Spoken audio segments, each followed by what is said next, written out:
తర్వాత మనకేంటంటే సార్ మనకి ఇంకోటి ఎక్కువ మంది మనకు బాగా అడిగేది కానీ నేను చూస్తుంది యాక్చువల్గా పొద్దుస్తమానం ఇప్పుడు ఒక 30,000 సంపాదిస్తాడు ఒక వ్యక్తి, అతను ఒక 5 నుంచి 10,000 సేవ్ చేయగలుగుతాడు. అతను పొద్దున ఒక half an hour stock market గురించి వీడియోలు చూస్తాడు, మళ్ళీ సాయంత్రం మార్కెట్ క్లోజ్ అయిన తర్వాత మళ్ళీ వీడియోలు చూస్తాడు, ఇంకా మ్యూచువల్ ఫండ్ల గురించి మీరు చెప్పినవి నేను చెప్పినవి ఇంకా అందరు చెప్పిన వీడియోలు చూస్తాడు, గోల్డ్ ఈటీఎఫ్ల గురించి చూస్తాడు, ఇవన్నీ చూస్తూ ఉంటాడు. పొద్దుస్తమానం ఇదే పని అనమాట అతను. ఇప్పుడు ఇక్కడ క్వశ్చన్ ఏంటంటే అసలు అంటే ఈ ఇన్కమ్ ఉన్న వ్యక్తి ఇన్వెస్ట్మెంట్ మీద ఫోకస్ చేయాలి అంటే అతను ఫోకస్ అంతా కూడా ఇన్వెస్ట్మెంట్ మీద చేస్తున్నాడు. ఎందుకంటే దాంట్లో కొద్దిగా ఇప్పుడు ఇవన్నీ చెప్తున్నారు కదా, 10,000 ఎస్ఐపి చేస్తే ₹1,00,00,000 సంపాదించవచ్చు, 20,000 ఎస్ఐపి చేస్తే తర్వాత 4 కోట్లు సంపాదించవచ్చు. ఈ ఫోకస్ అంతా దాని మీదనే చేస్తున్నాడు. లేదంటే స్టాక్ మార్కెట్లో అద్భుతాలు జరుగుతాయి. సో ఈ వ్యక్తి ఇన్వెస్ట్మెంట్ మీద ఫోకస్ చేయాలా, లేకపోతే అతని ఇన్కమ్ లెవెల్స్ పెంచుకోవడం మీద దాని మీద ఫోకస్ చేయాలా? ఇప్పుడు మీరు చెప్పింది నిజమైతే ఇంటికి ఒక అమ్మాయి ఉంటాడు కదా సార్, కరెక్ట్, వీడియో చూసి ఇన్వెస్ట్ చేస్తే డబ్బులు పెరుగుతాయి. సో ముందు one has to focus on increasing his income. అప్పుడు నువ్వు రాంగ్ ఇన్వెస్ట్ చేసినా వెల్త్ బిల్డ్ అయింది. అవును, ఫస్ట్ ఇన్కమ్ ఉంటే కదా నడిచేది. ఇప్పుడు ₹500 ఎస్ఐపి చేస్తే కూడా 60,000 లాగితే 100 కోట్లు అవుతాయి నాకు తెలిసి, క్యాలిక్యులేషన్ చేసుకుంటే ఎవడని. కానీ 60,000కి నువ్వు ఉండవు పోతావు కదా. అంటే ఇప్పుడు మార్కెట్ ఇప్పుడు జనాలకు ఉన్న నోషన్ ఏంటంటే మనం వెల్త్ బిల్డ్ చేయాలంటే ఓన్లీ ఇన్వెస్ట్మెంట్సే చేయాలి అన్న రకం చూస్తున్నారు, కానీ అసలు ప్రైమరీ ఇన్కమ్ మీద ఇది లేకుండా అదెలా చేస్తాడు, ఇది లేకుండా అదెలా చేస్తాడు, అది కదా. సో వాళ్ళకి మీరేం చెప్తారు? అసలు ఈ ఇన్వెస్ట్మెంట్ మీద టైం స్పెండ్ చేయడం తప్పు సార్, అంటే మొత్తం టైం స్పెండ్ చేయడం. ఇప్పుడు those who went in to serious amount investment చేసి స్టాక్స్లో పెట్టి డిఫరెంట్ స్ట్రాటజీస్ వాడి ఇప్పుడు క్రిప్టోలు వాడి చేస్తున్న వాళ్ళంతా they are losing their personal relations. Literally they are losing their personal relations. They are not spending time with their family. అయితే మీరు ఒకటి చెప్పండి, ఇన్వెస్ట్మెంట్స్ మీద ఎవరు ఫోకస్ చేయాలి? కంప్లీట్గా 100% ఇన్వెస్ట్మెంట్ మీద ఎవరు ఫోకస్ చేయాలి, ఎవరు చేయకూడదు? ఓన్లీ ఇన్వెస్ట్మెంట్ ఫోకస్ ఎవరు? ఇన్కమ్ లేని ఇంకా చేసే ఏం ఉపయోగం? నీ దగ్గర పిండి ఆయిల్ లేనిది నువ్వు ఎన్ని కుకింగ్ వీడియో చూసి ఏం చేస్తావు? అంతే, ముందు అది సమకూర్చుకోవాలి కదా. అవును, కానీ ఇది ఈజీ థింగ్ అయిపోయింది. ఈ ఎంగేజ్మెంట్ కూడా ఎట్లా ఉంటుంది, మీరు ఒకటి చూస్తే అల్గో తీసి ఇంకా వరుసగా వచ్చి నీకు 24 అవర్స్ మీకు టైం సరిపోదు నేర్చుకోవడానికి, బుక్కులు రాసేది ఏం ఉపయోగం ఉండదు. ముందు డబ్బు సంపాదించాలి, ఈ సంపాదన ఎలా పెంచుకోవాలో చూసుకోవాలి. తెలివైన వాడైతే ఒక ప్రొఫెషనల్ హైర్ చేసుకుని వాడి ద్వారా చేస్తారు. లేదు మీరు తెలివైన వాళ్ళే ఇంకా మీకు ఇంట్రెస్ట్ ఉందంటే అప్పుడు కొంచెం టైం స్పెండ్ చేయండి. కానీ డే అంతా సంపాదన మీద స్పెండ్ చేసి ఆ సంపాదించాక 1 గంట కూర్చొని ఇన్వెస్ట్మెంట్ స్పెండ్ చేయాలి. 23 గంటలు ఇన్వెస్ట్మెంట్ స్పెండ్ చేసి 1 అవర్ పని చేస్తే రాదు కదా. కానీ ఇప్పుడు కాలేజ్ గోయింగ్ పిల్లలు కూడా ఫైనాన్షియల్ ప్లానింగ్ కావాలంటారు. ఎందుకు ఇది ఫైనాన్షియల్ ప్లానింగ్? నాకు ఒక విషయం నచ్చదు. ఇప్పుడు వారెన్ బఫెట్ గురించి మాట్లాడతాం కదా, ఆయన ఇంటర్వ్యూలో what is your biggest regret in life అంటే ఆయన ఏమంటారు, I invested late, actually I regret that I started investment late అంటాడు. నాకు ఎందుకు అది చాలా ఇబ్బందికరంగా అనిపిస్తుంది. ఈ started at the age of what age sir? 11 years. అవును, 11 years అప్పటికే అతను లేట్ అంటారు. అసలు 11 years ఇన్వెస్ట్ చేయడం తప్పంట నేను. అవును, ఏ ఏజ్లో చేస్తుందో అప్పుడు చేయాలి. మరి ఇది ఎలా హైప్ చేస్తున్నారో ఎందుకు చేస్తున్నారో నాకు తెలియదు, కానీ 11 years ఇన్వెస్ట్మెంటే తప్పు. అదే ఆ నోషనే ఇప్పుడు ఎక్కువ అయిపోతుంది, అది నష్టం జనాలకి. Even parents are encouraging their kids to do trading. మావాడు బాగా స్కిల్ ఉంది చేస్తాడు అంటాడు, అంటే మరి అంత స్కిల్ ఉంటే ఒక సిబిఓ నేను ఏదైనా ఏఎంసీకి పంపిస్తా, మంచి ప్యాకేజ్ వస్తుంది. కరెన్సీ ట్రేడింగ్ ఇప్పుడు పిల్లలంతా అదే కరెన్సీ ట్రేడింగ్. అవును, ఇవన్నీ చేసి పిల్లల్ని కూడా ఎంకరేజ్, ఇంజనీరింగ్ అయి ఖాళీగా ఉన్నాడు 2 లక్షలు ట్రేడింగ్ చేయాలని చెప్తున్నారు పేరెంట్స్. మరి ఎంతవరకు కరెక్టో వాళ్ళు తెలుసుకోవాలి. అయితే మొన్న అంటే నేను ఈ మధ్య చాలా పోడ్కాస్ట్ చూశాను హిందీవి. దాంట్లో సిఏలు, సిఎంఏ, సిఎఫ్ఏ వీళ్ళందరూ కూడా స్టాక్ మార్కెట్ అనలైజ్ చేయగలుగుతారు, వాళ్ళు ఓన్గా డిసిషన్ తీసుకోగలుగుతారు, వాళ్ళు ఓన్గా ఇన్వెస్ట్ చేసుకోగలుగుతారు. అయినా కూడా వాళ్ళు స్టాక్ మార్కెట్లో ఇన్వెస్ట్ చేయట్లేదు వాళ్ళు, ఎందుకంటే టైం వేస్ట్ అని చెప్పేసి డైరెక్ట్గా మ్యూచువల్ ఫండ్స్ ఇన్వెస్ట్ చేస్తున్నాడు. ఎందుకంటే నా కారు ఉంది, కారు డ్రైవింగ్ చేస్తున్నాడు, నేను ఎందుకు డ్రైవ్ చేస్తా? ఆ టైంలో నేను వేరే దాని మీద ఫోకస్ చేస్తాను. మనోళ్ళే ఉంటారు అలాగే, వీళ్ళు కూడా నా కారు నేను నడిపితే నాకు థ్రిల్ ఉంటుంది అంటారు. కానీ ఆ టైంలో మనం ఇప్పుడు నేను మీ ఆఫీస్కి వచ్చినప్పుడు నేను కార్ డ్రైవ్ చేసుకొని వచ్చాను. నేను అదే ఒక డ్రైవర్ ఉంటే నేను ఆ టైంలో కొంత ఏదో కంటెంట్ ఏదో ప్రిపేర్ చేసుకోగలుగుతాను కదా. ఇదే ఆలోచించట్లేదు, ఆలోచించరు. అందుకే చెప్పంగా వినకపోతే చెడిపోయినా దూరం ఉన్నారు కదా. అంతే, ఒక్కసారి చెప్పాలి, 10 సార్లు చెప్పకూడదు ఎవరికి వెనకబడి. ఒక్కసారి చెప్పి ఇప్పుడు కొన్నిసార్లు ఏమైంది అంటే ఇప్పుడు మ్యూచువల్ ఫండ్స్ నేను మేనేజ్ చేస్తాయి కదా, మరి అని చెప్పిన క్లయింట్ విండో ఆయన చెప్పే దాంట్లో మనకు అర్థమైపోద్ది ఈయన అబద్ధం చెప్తున్నాడని. ఆయన కొంటుంది స్థలం కొనని చెప్పడు. రాంప్రసాద్ ఒప్పుకోడని చెప్పి సార్ మనకు అర్జెంట్ సార్ పర్సనల్ ప్రాబ్లం వచ్చింది సార్ మనం తీయాలి సార్ అంటాడు. పర్సనల్ ప్రాబ్లం వస్తే నిజంగా పర్సనల్ ప్రాబ్లం ఉంటే మాట్లాడే టోన్ వేరేలాగా ఉంటుంది. నువ్వు నాకు చెప్పే దాంట్లో అర్థమవుద్ది. ఓకే, ఇంక మన దగ్గరకు వచ్చి మాట్లాడితే నేను చెప్తా, అరే బాబు పెదాలు అబద్ధం చెప్తే కళ్ళు అబద్ధం చెప్పవు. నువ్వు చెప్తున్నప్పుడు నా వైపు చూడలా. పోలీస్ ఐ స్ట్రాంగ్లీ బిలీవ్ పెదాలు ఎన్ని అబద్ధాలని చెప్తాయి, కళ్ళు చెప్పవు. బయట వ్యక్తి అయినా సొంత వ్యక్తి అయినా అక్కడ తెలిసిపోద్ది. సో అప్పుడు ఎండవు. నాకు అర్థమైపోయింది, కానీ ఆర్గ్యుమెంట్ చేయను. అంటే నేను జెన్యూన్ రిక్వైర్మెంట్ ఉంటే మ్యూచువల్ ఫండ్ ఫస్ట్ తీయమని నేనే చెప్తా. ఇప్పుడు నేను ఇంట్లేదు కదా, నేనేమంటా అంటే బ్రదర్ తీసేద్దాం, ఇప్పుడు నీది 5 లక్షలు ఉంది కదా తీద్దాం, కానీ ఒక 1000 రూపీస్ నుంచి రిమైనింగ్ తీద్దాం. ఎందుకు సార్ మళ్ళీ పెడతా కదా అంటాడు. 1000 ఉంచలేవా నువ్వు? ఉంచు. లేదు సార్ మన అవసరం అటువంటి సార్. సరే 1000 రూపాయలు నేను ఇస్తా, నువ్వు 1000 రూపాయలు ఉంచు. సో నేను నిర్ణయం ఎంతవరకు మంచిదో ఒక 3 ఏళ్ళ తర్వాత 4 ఏళ్ళ తర్వాత చూస్తే అర్థమైపోద్ది కదా. ఇప్పుడు మన మాట కాదని పోయి స్థలం కొన్నాడు, 5 ఏళ్ళు అయింది. ఆ రోజు నీ స్థలం ఎంత అయింది? 1 కోటి కొన్నావు, 1.5 కోటి అయింది, 1.80 అయింది. ఈ 1000 రూపాయలు ఎంత చూస్తే ఇది 2 3 అవుతుంది. అప్పుడు కంపేటివ్గా తెలుస్తుంది. డిస్వార్డర్ నేను అందుకే మ్యూచువల్ ఫండ్ డిస్ట్రిబ్యూటర్స్ కూడా నన్ను కలిసి ఇదే రిక్వెస్ట్ చేస్తా, బ్రదర్ ఎవరైనా తీస్తే ఎంతో కొంత ఉంచండి, ఒక 1000 రూపాయలు ఉంచండి. ఆయన ఇది మర్చిపోతాడు కదా, 5 years తర్వాత గుర్తొచ్చినప్పుడు ఒకసారి ఫోన్ చేయండి, బ్రదర్ మీరు కొన్నది ఏమంది ఇదేమంది అని. అంటే వీళ్ళు ఇంకోటి దీంట్లో రీజన్ ఏంటంటే అంటే డైరెక్ట్ స్టాక్స్లో పెడితే ఎక్కువ వచ్చుద్ది, మ్యూచువల్ ఫండ్లో పెడితే అంత రాదు కదా, ఆ రకంగా వీళ్ళు పొద్దుస్తమానం రీసెర్చ్ చేస్తూ ఉంటారు అనమాట. ఈ వీడియోలో అవి చూస్తుంటారు అనమాట. ఇది ఈ అనాలిసిస్ రీసెర్చ్ ఎక్కువైపోయింది. Lot of analysis list paralysis అని అది జరిగిందాక అర్థమవుతుంది వీళ్ళకి. కరెక్ట్, అది జరిగినాక అర్థమవుతుంది. 90% of the active stock investor Nifty 50నే బీట్ చేయరు. అవును, నిఫ్టీ 50నే బీట్ చేయరు. ఎగ్జాక్ట్లీ. నేను చాలా కేసులు చూసిన. అంటే స్టేట్మెంట్ ఇవ్వాలంటే దానికి మనం చూసినాం కాబట్టి అంత స్ట్రాంగ్ స్టేట్మెంట్ ఇస్తాం. 2001 నుంచి 2 నుంచి యాక్టివ్గా స్టాక్స్లో పెట్టి, అంటే ఎలా అంటే ఒక్కొక్క స్టాక్ని సొంత బిడ్డలాగా చెప్తున్నాడు. సార్ ఇది ఎక్కడికి పోతుంది సార్, మనం ఏషియన్ పెయింట్స్ ఎంతలో కొన్నాం సార్, HDFC ఎంతలో కొన్నాం సార్, ఏం కాదు సార్ 1 year డౌన్ అంటాడు. అని బిడ్డనా నీ కొడుకునా? ఏదో నువ్వు కొడుకు పెట్టి ఉంటే డైపర్లు మార్చుకోవటానికి దీనికి ఎందుకు చూస్తున్నాను అంతగానో? అవును, అసలు నీ ఫ్యామిలీ తెలుసు అంటే లేదు sir we have made good return sir. ఎంత రిటర్న్? దాన్ని CAGRలో చేస్తే 11, 12, 14, 15 వాళ్ళు చాలా తక్కువ. And active average performing fund దానికంటే ఎక్కువ ఇచ్చినాయి. మీరు ఎంత టైం వేస్ట్ చేశారు. హార్డ్లీ మేబీ నేను చెప్పింది ఎక్సెప్షన్ కావచ్చు, ఒక 3-4% పీపుల్కి దే ఆర్ హైలీ ఇంటెంటివ్ చేస్తారు. వాళ్ళు కూడా లాంగ్ టర్మ్ అయితే నేను నమ్మను. సరే ఇక వాళ్ళు నమ్మితే మనం ఏం చేయలేం, దానికి ఉంటుంది కదా ఎక్సెప్షన్. 2-3% కావచ్చు, కానీ 95% of the equity investors mutual fund returns తేలేరు. It is proven. ఒకవేళ సరే మీరు చెప్పినట్టు ఒక 2-3% రిటర్న్స్ ఎక్కువ వచ్చినాయి అనుకుందాం, కానీ దానికి ఎంత టైం పోతుంది? At what cost? టైం ఒకటే పోదు, హెల్త్ కూడా పోతుంది. అది రాదు, ఇంకా హెల్త్ పోతుంది, టైం పోతుంది. ఆ టైంలో వాళ్ళ స్కిల్స్ మీదనో లేకపోతే వాళ్ళ ప్రొఫెషన్ మీద చేస్తుంటే ఎంత చాలా వస్తుంది. ఇప్పుడు ఫర్ ఎగ్జాంపుల్ నన్నే అడుగుతారు, మీరు ఎందుకు నేను స్టాక్స్లో ఇన్వెస్ట్ చేయాలి, ఇంతకుముందు చేసేవాడిని ఇప్పుడు చేయట్లేదు అంటే ఎందుకు చేయట్లేదు అని అడుగుతారు. అని మీకు అందరూ అంటే మీకు పరిచయాలు ఉన్నాయి, మీరు ఓన్గా మీకు తెలివి ఉంది కదా, మీరు చేసుకోవచ్చు. అంటే నేను చేయను, నేను మ్యూచువల్ ఫండ్స్లో చేస్తాను, ETFలో చేస్తాను. ఎందుకు చేస్తారంటే ఆ టైంలో నేను నా కంటెంట్ మీద ఫోకస్ చేస్తాను. నేను సాటిస్ఫాక్షన్ మనీ అన్నీ వస్తాయి. నేను ఆ 2% కాదు, ఇక్కడ నేను ఇంకా ఎక్కువ సంపాదిస్తే దీన్ని మళ్ళీ మ్యూచువల్ ఫండ్లో పెడతాను కదా. ఇప్పుడు ఏమంటారంటే కంక్లూజన్ ఏంటంటే శ్రీనివాస్ గారికి రాంప్రసాద్కి స్టాక్స్ మీద నాలెడ్జ్ లేదు. నిజంగా లేదు, నాకు లేదు, నేను తెలుసుకోవాలని కూడా లేదు, నాకు లేదు, నాకు తెలుసుకోవాలని కూడా లేదు. కాబట్టి ఎవరైనా స్టాక్ అడిగితే నాకు తెలియదు. తర్వాత ఇక్కడ ఇంకో విషయం సార్, అంటే స్టాక్ అన్నప్పుడు నాకు ఒకటి గుర్తుకొచ్చింది. ఎస్ బ్యాంక్, నేను నాసిక్లో జాబ్ చేసేటప్పుడు మాకు శాలరీ అకౌంట్ ఎస్ బ్యాంక్లో ఉండేది అనమాట. అది చూస్తే HDFC లెవెల్లో ఉండేది. నెక్స్ట్ HDFC అని పేరు, HDFC అనేది అందరు కూడా. సరే అని చెప్పేసి అప్పుడు నేను ఏం చేశానంటే DMart తర్వాత ఇవి కొన్ని, అంటే నేను ఏదైతే రెగ్యులర్ చూస్తుంటానో అవి స్టాక్స్ తీసుకున్నాను అనమాట.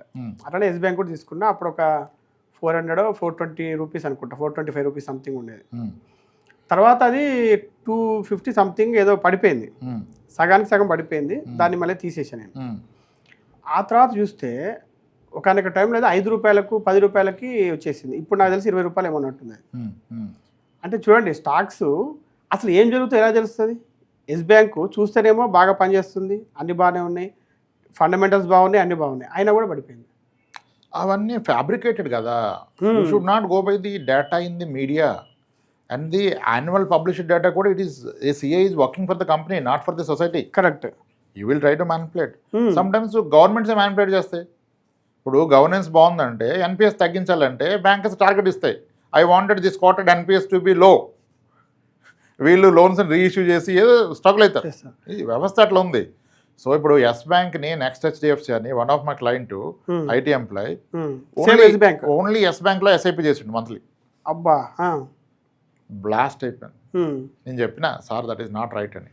ఆయన రోజు ఫోన్ చేశాడు, యువర్ రైట్ రామ్ అన్నాడు. ఇంక ఇప్పుడు తెలుసుకొని ఏం ఉపయోగం లేదు కదా. డిహెచ్ఎఫ్ఎల్ అంతే.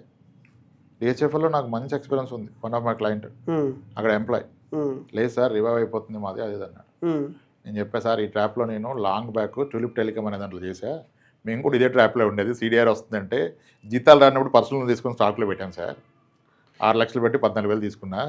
ఇప్పుడు మీ ఇది ఒకటి నాకు గుర్తుకొచ్చింది సార్. నేను ఒక సిమెంట్ కంపెనీలో చేశాను, పేరు చెప్పాను. దాంట్లో అది బయట షేర్ మార్కెట్ వాల్యూ చాలా బాగుంది, అంతా బాగానే ఉంది, ఇది ఉంది. ఇప్పుడు నా కంపెనీలో నేను జిఎం, నేను అంటే జనరల్ మేనేజరు, మొత్తం అంటే ఆ కంపెనీ పెర్ఫార్మెన్స్ నేనే రెస్పాన్సిబుల్. దాంట్లో ఎన్ని ప్రాబ్లమ్స్ వచ్చేటివి, ఎన్ని క్వాలిటీ ఇష్యూస్ ఉండేటివి అవన్నీ నాకు తెలుసు. ఇప్పుడు బయట ఎవరో ఒక వ్యక్తి స్టాక్ దాన్ని చూసేసి, ఈ సోషల్ మీడియా చూసేసి, అరే అసలు భలే ఉంది కదా, ఇది భలే పెరుగుద్ది కదా అనుకుంటాడు. అంటే ఆ కంపెనీలో నాకు తెలుసు, కానీ నేను బయట చెప్పను కదా. నేను అదే అంటే సార్, ఇప్పుడు రేపు మీ కొడుకు పెళ్లి చూపులు ఉన్నాయి సార్. ఇప్పుడు అసలు అది ఎంత ఘోరంగా ఉందంటే సిచ్యువేషన్, నాకు తెలుసా ఇది ఎప్పుడో చోట దెబ్బ కొట్టుద్ది అనుకున్నాను, దెబ్బ కొట్టింది కూడా. కానీ బయట చూస్తే అసలు ఈ విషయాలే బయటికి రావు సార్. అసలు మన క్వాలిటీ ఇష్యూస్ కానీ అక్కడ ఏమైందంటే సార్, ఆ కంపెనీ వ్యక్తుల మీద డిపెండ్ అయ్యింది అనమాట. అంటే శ్రీనివాస్ చీకటి ఉంటే నడుస్తుంది, రాంప్రసాద్ గారు ఉంటే నడుస్తుంది. సమ్ ఎక్స్వైజ్ కూడా వచ్చాడు అనుకోండి, అతడు సరిగా మానిటర్ చేయలేడు కాబట్టి ఆ టైంలో నడవదు. సో ఇటువంటి కంపెనీ బయట ఒక 2-3 సంవత్సరాలు బాగా, శ్రీనివాస్ చీకటి ఒక 3 సంవత్సరాలు నడుస్తారు ఆ కంపెనీలో, అప్పుడు బాగా నడిచింది. దాన్ని బట్టి స్టాక్స్ కొంటారు. ఆ తర్వాత ఎక్స్వైజెడ్ వచ్చాడు, అప్పుడు కంపెనీ నడవదు. సో ఈ ఇంటర్నల్ మ్యాటర్స్ అనేవి బయటికి తెలియవు. అదే నేను దీన్ని ఏమంటే, ఇప్పుడు రేపు మీ అబ్బాయికి పెళ్లి చూపులు చూస్తున్నారు సార్, 2 మంచి ఫోటోలు లాగారు, ప్రొఫైల్ రాయమన్నాడు బ్యూరో అతను, మీరు ఏం రాస్తారు మీ వాడి గురించి? బాగా రాసుకుంటాం, very obedient, responsible, takes care of elders అంతా రాస్తారు, చాలా డీసెంట్. అది నమ్మి పెళ్లి చేసుకుంటాడు, మోసపోతాడు కదా సార్. ఆడేం చేయాలి? ఫస్ట్ వచ్చి పెళ్లి చూపులు చూసి మీరు చెప్పింది నమ్మకుండా పక్కన వాళ్ళ దగ్గర ఎంక్వైరీ చేసి, ఆయన ఫ్రెండ్స్ ఎవరు, ఈ నైట్ ఎన్నిసార్లు గోడలు చూసి సినిమాలకు పోతుండు, ఈ ఫ్రెండ్స్ ఎక్కడ తిరుగుతుంది, అవన్నీ చూసుకొని నేను ఏం తీసుకోవాలి. అందుకని పబ్లిష్ డేటా షో చేసిందని కాదు కదా. అంటే ఒక స్టాక్ని మీరు అనలైజ్ చేయాలి అంటే should able to meet the promoters, should able to discuss with the internal employees, key రోల్లో ఉన్నోళ్ళు, ఆ ప్రోడక్ట్ కంపెనీ అయితే ప్రోడక్ట్ రివ్యూస్, ఎండ్ యూజరు, ఇవన్నీ చూసుకొని కాల్ తీసుకోవాలి. ఇదంతా మనకి అవ్వదు, రిటైల్ ఇన్వెస్టర్ అవ్వదు, ఇదంతా హెడేక్. కాబట్టి దాని వల్ల ఒక ఫండ్ మేనేజర్ మీదనో ఎవరినో డిపెండ్ అయితే గుడ్డిగా, మనం గుడ్డిగా, కానీ వాళ్ళు గుడ్డిగా సార్, వాళ్ళు గుడ్డిగా. Smallest fund houses are spending more than 100 crores per year to get the research data. ఈ ఫండ్లో ఉన్న టీం కాకుండా. అవును, అది కదా ప్రొఫెషనల్గా చేయటం అంటే. దీన్ని మనం ఎంత లాగినా మన ఇది సబ్జెక్ట్ ఇంకా మన దగ్గరికి తెలదని కంక్లూడ్ చేస్తారు. సో మన ఇద్దరికి స్టాక్స్ గురించి తెలదని కంక్లూడ్ చేస్తారు. Let's better. సో తర్వాత నెక్స్ట్ క్వశ్చన్ వద్దాం సార్. సో ఇక చాలా మంది అడిగేది ఏంటంటే, సార్ మీరు మీ వీడియోలు చూస్తాము, పుస్తకాలు చూస్తాము, అన్ని చూస్తాము, ఎవరు చూసినా ఫైనాన్షియల్లీ ఫ్రీ కావాలి, ఫైనాన్షియల్ ఫ్రీడమ్ సాధించాలంటారు, లేకపోతే రిటైర్ యంగ్, రిటైర్ రిచ్ అంటారు, లేకపోతే రాబర్ట్ కియోసాకి చెప్పిన, వంగ రామప్రసాద్ గారు చెప్పిన, రాంప్రసాద్ గారు చెప్పిన, శ్రీనివాస్ చీకటి చెప్పిన, ఏదంటే తక్కువ వయసులో ఫైనాన్షియల్ ఫ్రీడమ్ అంటారు. సో ఇప్పుడు అల్టిమేట్గా మేము జాబ్ చేస్తే మేము ఇది సాధించలేము. సో మీరు ఎక్కువగా బిజినెస్ ఫోకస్ చేస్తూ ఉంటారు. అందరూ బిజినెస్ చేస్తే మరి జాబ్ ఎవరు చేస్తారు? ఎక్కువ వచ్చే కామెంట్ ఇది చాలా అంటే ఫన్నీగా ఉంటుంది, కానీ రెగ్యులర్గా చూస్తుంటే ఈ కామెంట్. అదే సార్, అందరూ బిజినెస్ చేస్తే అంతమంది ఫెయిల్ అవుతారు, వాళ్ళందరూ వచ్చి జాబ్లో చేస్తారు, ఇంకా ఆప్షన్ లేదు కదా, అప్పులు తీసుకోవాలి కదా. అంటే సీరియస్లీ, అంటే దిస్ ఫ్యాక్ట్. ఇప్పుడు బిజినెస్ స్టార్ట్ చేసిన వాళ్ళు అంతా సక్సెస్ఫుల్ అవ్వరు కదా సార్. ఫెయిల్ అయినప్పుడు మళ్ళీ సర్వైవల్కి ఎక్కడ రావాలి? జాబ్కే రావాలి. Nothing wrong. ఈవెన్ ఆ అటెంప్ట్ కూడా మీకు ఒక ఎక్స్పీరియన్స్ ఇస్తుంది. అలానే ఎవరిని డిస్కరేజ్ చేయట్లా. అందరూ చేస్తే అనేది పాసిబుల్ కాదు. అందరూ చేస్తే అనేది పాసిబుల్ కాదు. బట్ దానికి కూడా మనం ఇందాక జీరో ఇన్వెస్ట్మెంట్లో ఉన్నట్టుగా నీ స్కిల్ సెట్ని బట్టి నీకు బిజినెస్. ఇప్పుడు ఎవడో చేసాడు నేను బిజినెస్ చేస్తే అవ్వదు. నా స్కిల్ వేరు, ఆయన స్కిల్ వేరు కదా. నా ఫైనాన్షియల్ కెపాసిటీ వేరు, నా ఫ్యామిలీ సపోర్ట్ వేరు. ఇప్పుడు ఫ్యామిలీ సపోర్ట్ ఉండి పేరెంట్స్ వెల్ ఆఫ్ ఉండి వాళ్ళిద్దరు పెన్షన్స్ అయ్యి ఉండి వీడికి 10 కోట్ల ఆస్తి ఇస్తే ఇతను ₹1 కోటి బిజినెస్ ఆడుతూ పాడుతూ చేసి చూడొచ్చు, పోతే పోయింది వస్తే వచ్చింది. కానీ ఇంతవరకు పేరెంట్స్నే ఈయన ఫీడ్ చేస్తూ అందరు డిపెండెన్స్ ఉండి ఈయన 10 లక్షల వ్యాపారం పట్టాలంటే చాలా రిస్క్ కదా. అవును, నీకు ఎంత స్కిల్ ఉన్నా రిస్కే. ఇప్పుడు కొన్ని వ్యాపారాలు ఇనిషియల్గా దాన్ని కొన్నాళ్ళ పాటు మనం పోషించాలి, సస్టైన్. అవును, చాలామంది రెస్టారెంట్ బిజినెస్ 10 లక్షలు అయిపోద్ది అంటారు. రెస్టారెంట్ బిజినెస్ పెట్టడానికి చిన్నదైతే 10 లక్షలు 20 లక్షలు అవ్వచ్చు, కానీ సస్టైన్ కట్టడానికి నెక్స్ట్ ఒక 10 నెలలు పోషించడానికి మళ్ళీ ఇంకో 10 లక్షలు కావాలి. మనం ఎంతవరకు క్యాపిటల్ అంటే ఎస్టాబ్లిష్ ఉన్న క్యాపిటల్ చూస్తున్నాం, దాని సర్వైవల్ క్యాపిటల్ ఈజ్ సపరేట్. అవును కదా. ఇవన్నీ అంచనా వేసుకొని బిజినెస్లోకి రావాలి. ఇన్ని వచ్చినా కూడా ఫెయిల్ అవుతుంది. అవును, ఇన్ని వచ్చినా కూడా ఫెయిల్ అవుతుంది. అవదని చెప్పట్లేదు, అలానే అవడం తప్పు కాదు. కానీ నీవు ఎంత రిస్క్ తీసుకుంటున్నావు? Are you taking a risk which is costing your family భవిష్యత్తుని చెడగొట్టేంత రిస్క్ తీసుకోవద్దు కదా. సో కాబట్టి మీరు జాబ్ చేస్తూ ఒక చిన్న బిజినెస్, ఒక చిన్న ప్యాసివ్ ఇన్కమ్ గురించి, మేబీ ఒక small franchise where you make your father to sit, your father in law to sit there, ఒక మిల్క్ బూత్ కావచ్చు, ఏదన్నా చేస్తే మీకు జాబ్లో చాలా స్కిల్ గెయిన్ అవుతారు. ఆ స్కిల్ని ఇక్కడ అప్లై చేయాలి. ఇప్పుడు జాబ్ రాని వాళ్ళు బిజినెస్ పెట్టాడు, జాబ్ వచ్చి కొన్నాళ్ళు చేసి బిజినెస్ పెడితే వీడి స్కిల్ ఎక్కువ ఉంటుంది కదా. అవును కదా. అది టు వాట్ ఎక్స్టెంట్ నీకున్న ఓవరాల్ నెట్వర్క్లో నీ ఇన్కంలో నీ డిపెండెన్స్ ఇబ్బంది పడకుండా చూసి బిజినెస్ చేయాలి. కానీ అగ్రెసివ్గా అందరు చేస్తా నేను ఫుల్ రిస్క్ తీసుకుంటా అయితే అటు లేదంటే ఇటు అంటే అవదు. చాలా క్యాల్కులేటర్ రిస్క్ తీసుకోవాలి. అంటే ఇంకోటి ఏంటంటే సార్, వీళ్ళు అంటే ఈ క్వశ్చన్ అడిగే వాళ్ళు కూడా ఎట్లా ఉంటారంటే, ఇక నేను తప్పించుకోవడానికి మీరు ఏదో మార్గం చెప్తారు కాబట్టి నేను తప్పించుకోవడానికి అందుకే నేను బిజినెస్ చేయట్లేదని చెప్పుకోవడానికి అనుకుంటున్నాను నేను. ఇంకోటి ఏంటంటే సార్, ఇప్పుడు మీరు ఒక ఫైనాన్షియల్ కన్సల్టెంట్ ఉన్నారు. ఇప్పుడు మీ దగ్గరకు ఒక క్లయింట్ వస్తాడు, ఒక మీరు చెప్పినట్టు రెస్టారెంట్ ఓనర్ అనుకోవచ్చు. ఇప్పుడు అతను మీ క్లయింట్, సో అతను మీతో అవసరం పడింది, మీరు బిజినెస్ చేస్తున్నారు అంటే మీరు ఏం జాబ్ చేయట్లేదు కదా. So it's business. ఈయన కూడా బిజినెస్లో ఉన్నాడు. ఇప్పుడు అమెరికాలో చూద్దాం, ఇప్పుడు మనం యూఎస్ఏ చూద్దాం. యూఎస్లో ఎంతమంది ఉన్నారు? అంత ఎడ్యుకేటెడ్ అయినా కూడా, అంతమంది బిజినెస్లోకి వచ్చినా కూడా వాళ్ళంటే సస్టైన్ అవుతున్నారు. ఇంకా మనం చూస్తే మన దగ్గర జాబ్ చేసే వాళ్ళు ఎంతమంది? మీరు మిలియన్స్ లిస్ట్ చూస్తే జాబ్ చేసే వాళ్ళు జీరో. జాబ్ చేసే వాళ్ళు జీరో, జాబ్ చేసి బిలియనర్ జీరో. కానీ అక్కడ మీరు చూస్తే మోర్ దెన్ 60% ఉన్నారు. మోర్ దెన్ 60% ఉన్నారు. అంటే అక్కడ జాబ్ అంటే అక్కడ ఇష్టపడరు ఫస్ట్. మీకు తెలుసు కదా, అమెరికాలో గవర్నమెంట్ జాబ్ నోటిఫికేషన్ వస్తే ఎవరు అప్లై చేయరు. మన దగ్గరేమో ఒక పోస్ట్కి 10,000 మంది అప్లై చేస్తారు, ఒక పోస్ట్కి 10,000 మంది అప్లై చేస్తారు. ఇంకా ఎక్కువ. అది పెద్ద బిజినెస్. అక్కడ 10,000 పోస్టులు ఉంటే 5,000 మంది కూడా అప్లై చేయరు. ఎందుకంటే వాళ్ళు ఆల్రెడీ వాళ్ళకు బిజినెస్ చేద్దామనే ఆలోచన ఇదంతా ఉంటుంది, వాళ్ళు ఎడ్యుకేటెడ్ కాబట్టి. అక్కడే ప్రాబ్లం రాంది, ఇక్కడ వీళ్ళకి ఈ ఆలోచన ఎందుకు వస్తుందని ఈ క్వశ్చన్. అంటే మీరు అనేది ఏంటి ఎగ్జాక్ట్గా మళ్ళీ ఒకసారి చెప్పండి. అంటే ఇప్పుడు అంటే మనము అందరూ జాబ్ బిజినెస్ చేసుకుంటూ పోతే జాబ్ ఎవరు చేస్తారు అనేది, మన దగ్గర జాబ్ చేయడానికి ఎవరు ఉంటారు అనేసి.